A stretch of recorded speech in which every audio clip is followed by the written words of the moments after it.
তো এই যে কেক আর স্যান্ডউইচটা থাক, আমি এখন হ্যাঁ খাবো না। পরে খাবি, পরে খাবি। 3টে বেজে গেছে, এখন আমার এইগুলো খেয়ে পেট ভরবে না।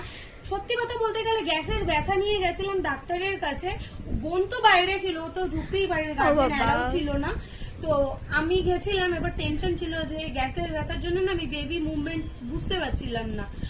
তো এক একটা আতাল আসে, ঠিক আছে, আতাল এই কারণেই বলছি, মানে ব্লাড টেস্টের জন্য ডাকছে, সে সেদিকে না গিয়ে বাইরে বেরিয়ে যাচ্ছে বলে এমন একটা ধমক দিল, মানে ওখানকার যারা ছিল ইনচার্জ তিনি এমন একটা ধমক দিল, আমি ঠিকরে উঠেছি এত জোরে যে বেবি পর্যন্ত ভয় পেয়ে গিয়ে কিক করে উঠেছে।